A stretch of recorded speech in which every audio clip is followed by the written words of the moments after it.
Sir, क्या आपको ऐसा लगता है कि राहुल गांधी के लिए आने वाले दिन बहुत मुश्किलों वाले रहने वाले हैं? उनकी सांसदी भी जा सकती है क्योंकि जिस तरह के खुलासे निशिकांत दुबे कर रहे हैं, वो तो भारी पड़ने वाले हैं ऐसा लगता है राहुल पर? देखिए, मुश्किलों भरे दिन तो कांग्रेस के लिए भी, इस परिवार के लिए भी और राहुल गांधी के लिए भी चल रहे हैं ऑलरेडी। वरना आप ये बताइए, जो कॉलर खड़े करके घूमता है देश के भीतर भी और देश के बाहर भी, उसकी सरपरस्ती में कांग्रेस 3 लोकसभा चुनाव हार चुकी, 90 से ज्यादा विधानसभा चुनाव हार चुकी, 3 उपराष्ट्रपति के चुनाव, 2 राष्ट्रपति के चुनाव, 3 स्पीकर के चुनाव हार चुकी। तो ये हो क्या रहा है? अलग अलग राज्यों का देखिए तो बड़े राज्यों में, उत्तर प्रदेश में कांग्रेस फिनिश, बिहार में फिनिश, जम्मू कश्मीर चलो उतना बड़ा राज्य नहीं है लेकिन लगभग फिनिश, 90 के सदन में 6 एमएलए, महाराष्ट्र में फिनिश, तमिलनाडु में डीएमके की पिछलगू है, लगभग फिनिश, उड़ीसा में फिनिश। बड़े राज्यों की बात, बंगाल खत्म, जहां पिछले विधानसभा में उसके 44 एमएलए हुआ करते थे, 2021 के चुनाव में शून्य हो गए थे। तो मुझे ये बताइए कि जब आपकी पार्टी खत्म है, एक वीडियो वायरल हो रहा है कल शाम से, मैंने अपने 8:30 के शो में उसका जिक्र किया। एक महिला रिपोर्टर है, वो धरने पर बैठे हुए लोगों से पूछ रही है कि ये जो आप एप्स्टीन की तस्वीर लगे पोस्टर और मोदी जी की तस्वीर लगे, हरदीप पुरी की तस्वीर लगे इस पोस्टर के पास बैठे हैं, आपको पता है एप्स्टीन फाइल क्या है? उसने कहा कि नहीं, हम तो नहीं जानते। फिर पूछा कि मोदी जी को ये कह रहे हैं कि ये एप्स्टीन से जुड़े हुए हैं, तो क्या मोदी जी इस तरह के गंदे आदमी के साथ जुड़ सकते हैं? तो उनमें से एक कह रहा है कि नहीं नहीं, आजकल वीडियो से छेड़छाड़ करके कुछ भी बना दिया जाता है। फिर एक तीसरा बंदा है, वो कह रहा है कि मैं तो योगी का प्रशंसक हूं। ये तो फिर जो पहले वाला है उससे पूछा गया एक सवाल, तो उसने कहा कि जी हम तो ऐसे ही आ गए, हमें तो 300 रुपए मिले। दिल्ली, जहां 3 लोकसभा चुनाव और 3 विधानसभा चुनाव, एक सीट कांग्रेस को नहीं मिली, और अब ऐसे बड़े पोस्टरों के साथ बैठने के लिए कार्यकर्ता भी नहीं मिल रहे हैं, आपको किराए पर भीड़ जुटानी पड़ रही है। आज ही एक और ड्रामा हुआ है, वो 2021 में, 2020 के आखिर में इन्होंने कुछ किसान संगठनों के नेताओं को पार्लियामेंट में बुलाया था मिलने के लिए, जिस पर कंट्रोवर्सी भी हुई थी। शुरू में सचिवालय परमिशन नहीं दे रहा था उनको वहां जाने की, बाद में ओम बिरला के हस्तक्षेप से वो गए थे। आज फिर इन्होंने 17 तथाकथित किसान संगठनों के नेताओं को पार्लियामेंट वाले अपने दफ्तर में ही बुलाया। क्यों भाई, कांग्रेस ऑफिस में नहीं बुला सकते थे उनको? या किसी होटल में बुला लेते, किसी दूसरी जगह बुला लेते, पार्लियामेंट में ही घर में क्यों बुला बुला रहे लेते राहुल गांधी, अपने घर में बुला हैं? लेते राहुल गांधी। लेकिन पार्लियामेंट में इसलिए कि वहां बहुत सारे कैमरे ऑलरेडी लगे हुए रहते हैं, और पार्लियामेंट का इस सेशन का प्रथम पार्ट का अंतिम दिन था, तो ड्रामा करना चाहते थे, उनको कवरेज मिल जाए, वो मीडिया में आ जाएं, देश विदेश में उनके चेहरे देख लें, ताकि उनके लिए प्रायोजक तैयार हो जाएं, पैसा देने वाले तैयार हो जाएं, जैसे उन्होंने 2021 में नाटक किया था। और वो भी क्यों किया था?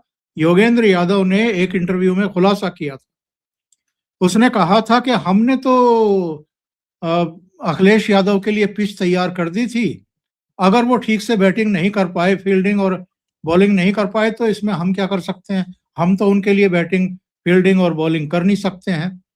तो ये दूसरों के लिए पिच तैयार करवाते हैं।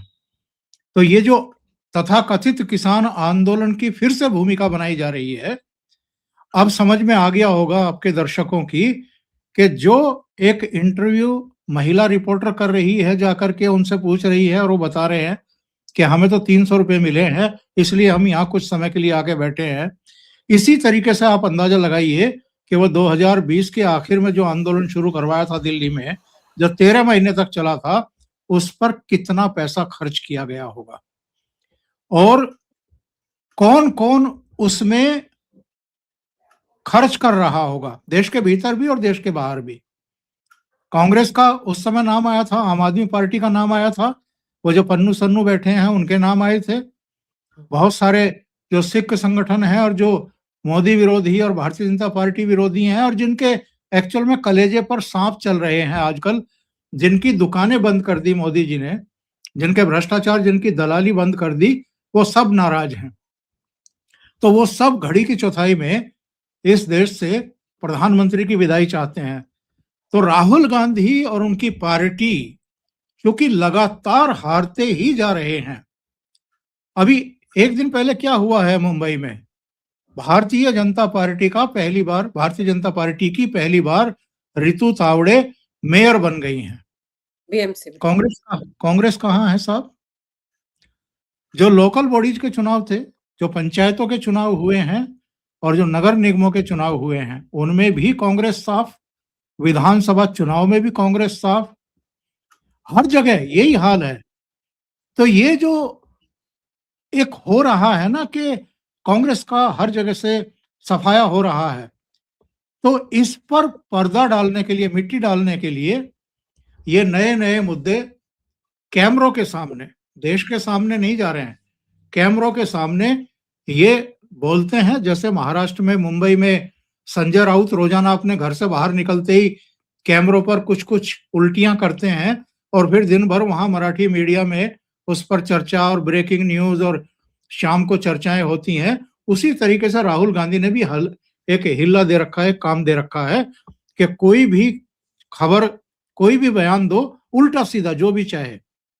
और कल तो आपने देखा होगा, मीडिया से उलझ गए, मीडिया को बता रहे थे कि आपको क्या करना चाहिए और क्या नहीं करना चाहिए।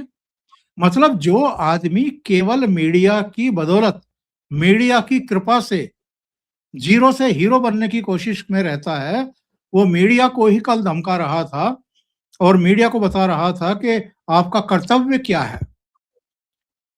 तो ये जो हालात हैं, ये बताते हैं कि ये आपा खो चुके हैं। दूसरे जो क्वेश्चन आपने किया था, अगर मैं उसकी बात करूं तो निशिकांत दुबे ने जो मोशन पेश किया है उसकी एक प्रक्रिया है। प्रक्रिया ये है कि वो पीठासीन अधिकारी या स्पीकर उसको देखेंगे, उसको स्वीकार या अस्वीकार करेंगे। जिस तरीके से विशेषाधिकार हनन प्रस्ताव को पीछे करके, पहले सरकार विशेषाधिकार हनन प्रस्ताव लेने वाली थी, क्योंकि इन्होंने हरदीप पुरी जी का नाम ले लिया, मोदी जी का नाम ले दिया, कुछ दूसरे अनर्गल आरोप लगाए, तो विशेषाधिकार हनन का नोटिस इनको इशू करने वाली थी। लेकिन फिर बैक किएगा, गवर्नमेंट बैक हुई और निशिकांत दुबे अब सब्सटेंसिव मोशन लेकर के आ रहे हैं। ये एक विशेष प्रस्ताव होता है, एक मोशन होता है जिसको पीठासीन अधिकारी स्वीकार करता है या अस्वीकार करता है। अगर स्वीकार हो जाता है तो फिर उस पर सदन में चर्चा होती है, पक्ष विपक्ष को बोलने का मौका दिया जाता है। उसके बाद अगर उसको पारित कर दे सदन, तो उस पर एक विशेष कमेटी बनाई जाती है, उसको एक निश्चित समय दिया जाता है कि आप इस पूरे प्रकरण की जांच करिए और अपनी रिपोर्ट इतने समय में दीजिए। जब वापस उसकी रिपोर्ट आती है पीठासीन अधिकारी के पास या स्पीकर के पास, तो फिर से उस पर सदन में चर्चा होती है। और अगर उसमें यह सिफारिश की जाती है कमेटी के द्वारा कि इनकी संसद सदस्यता रद्द कर दी जाए, तो फिर ऐसे व्यक्ति की संसद सदस्यता खत्म कर दी जाती है। जो निशिकांत दुबे है, उन्होंने कहा है कि आजीवन ऐसे गैर जिम्मेदार व्यक्ति पर चुनाव लड़ने का पाबंदी लगाई जाए।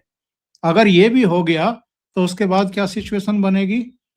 तो ये जो इस समय सत्ता पक्ष की तरफ से ये जो एक निजी मोशन लाया गया निशिकांत दुबे के द्वारा, ये बहुत सोचा विचारा एक थॉट है, एक रणनीति है। और मुझे लगता है कि केवल 4 देशों का नाम लिया है कि ये वहां जाते हैं और जॉर्ज सोरोस के पिट्ठुओं से और दूसरे लोगों से मिलते हैं। 4 देशों का ही नाम निशिकांत दुबे ने क्यों लिया, जरा इस पर सोच लीजिए।